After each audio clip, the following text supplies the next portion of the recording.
We focused on all the ways to address systemic racism and injustice lately. We've shared stories, heard diverse voices, and brought on experts to weigh in. But there's one more demographic who is ready to be heard.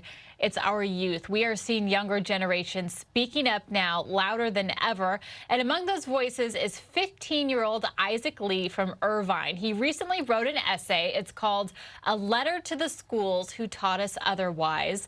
This was part of an essay contest put on by the Frederick Douglass Family Initiatives organization. It's all about finding a cure for racism. And on Saturday morning, Isaac was announced the overall winner of this national contest. He joins us now via Skype. Isaac, thank you so much for joining us, and congratulations. We're hoping you could read to us maybe the first two paragraphs of your essay. Of course. All right. It was first grade. I was 7. A classmate came up to me during lunch and started chanting, "Chinese, Japanese, dirty knees, look at these." He paired the insensitive rhyme with the equally insensitive movement of his eyelids. His eyes slanted up for Chinese, down for Japanese, as if that were what made the difference. When I told the teacher what the boy did, he was let off because it was a joke. Let me tell you, when you experience racism as a kid, it's jarring. You don't know what it is. You don't know what they've just done. All you know is that you don't belong because of something you have no control over.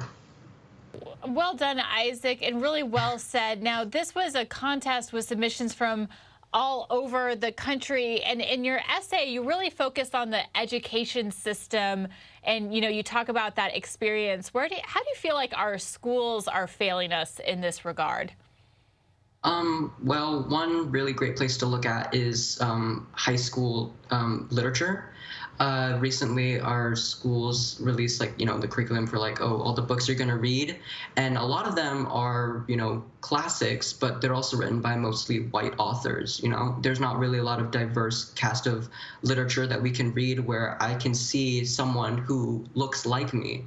Instead, all I see are a lot of, usually white men, and it hurts.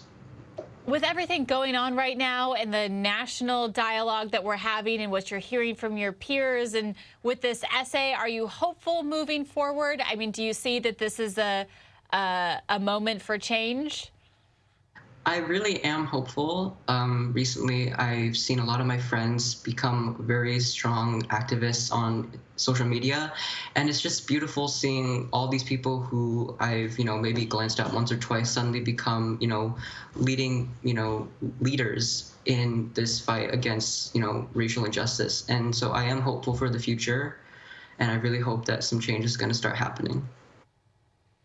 Well, we're hopeful for you. I mean, you're only 15 years old. You were able to write this incredible essay. What are your plans going forward? What's your future look like? Mostly just educating myself even further. I think there's a lot of complex issues at play here that require some deep reading, and also donations. Especially with the prize money now, I can finally start donating to a lot of the organizations that I wanted to beforehand.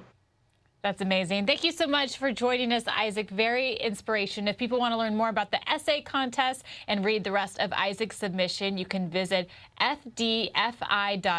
That website is right there on your screen. Again, thanks so much, Isaac, for joining us. Thank you.